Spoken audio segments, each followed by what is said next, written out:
Yo, so we back in here for another edition of F-ya-Motha. In this episode, we're going to talk about, let me see, it was right on my screen. We're going to talk about the death of Gene Hackman and his wife. Now, Gene Hackman and his wife died, I think they said Gene Hackman's wife died on February 11th, and he died probably a week later on February 17th or 18th, one of the two. But now they just come forward and said that there's evidence that she made phone calls after the day that officials said that she died. Now, I've been following this since they put it up on Yahoo, and me personally, I think they were in New Mexico, if I'm not mistaken. I think the city of New Mexico has something to do with it. Somebody killed them. Now, it says he was suffering from Alzheimer's and dementia. He also had heart problems. I think he had a heart surgery and had a pacemaker. I think he had two of them.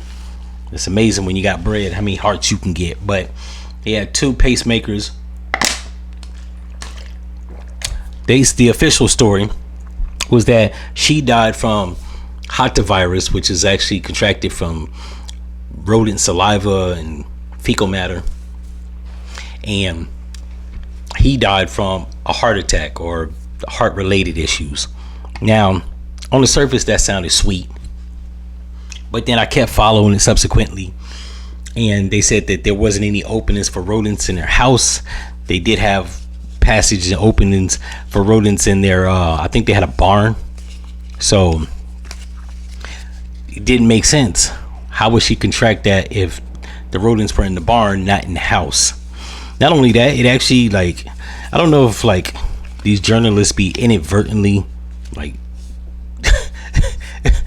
they inadvertently be figuring out the case more than the police or authorities, or the authorities is behind it, because it literally goes on to say that she ate healthy, she did yoga, she practiced yoga, did gymnastics regularly. She was, for 65, was relatively healthy according to her family members, friends, and his kids. So much so that she tried to get him into taking yoga classes, which he did so he could stay more agile as he got older. But it just wasn't adding up. How does a woman contract hantavirus that's relatively healthy for her age and die from something that he should have died from naturally? They say that 42% of people that contract hantavirus actually die. It's fatal. That he didn't die from it, and there was no traces of rodents in their house, but in the barn. So that didn't make sense. So when I saw this, and I think this article was a few days ago, when I saw this made me question the whole shit. You know what I'm saying? Because I don't know what the motive would have been for city officials or somebody high ranking to kill them. I'm assuming it's probably their land.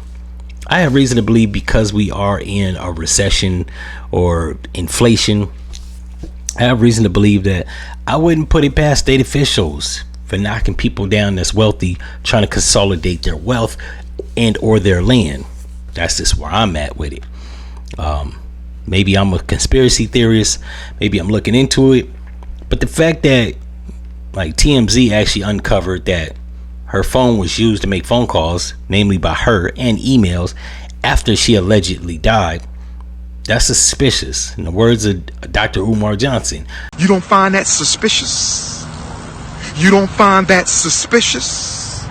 You don't find that suspicious? You don't find that suspicious? That seems mad suspicious.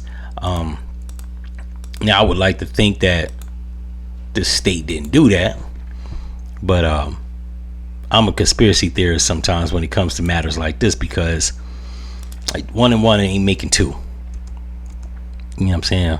And the way we're at in society, I don't put nothing past nobody. Like the government too. Everybody is under the microscope. Everybody is under investigation. You know what I'm saying?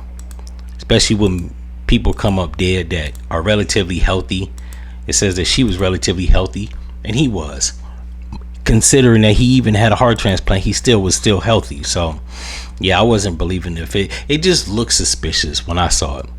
Not only that, he was seen a year prior at some Hollywood function. He didn't look like he was ailing in the least bit.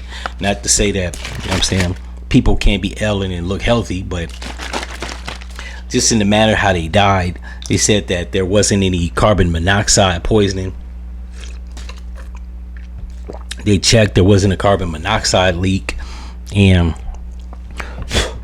I'm just gonna go out here on a limb. Lately we've been seeing a lot of law enforcement get jammed up for CP, murder, RA, extortion, racketeering, all types of lewd and lascivious crimes. And at the end of the day, we got to realize that these are people, so they're not impervious to criminal activity or scumbag activity.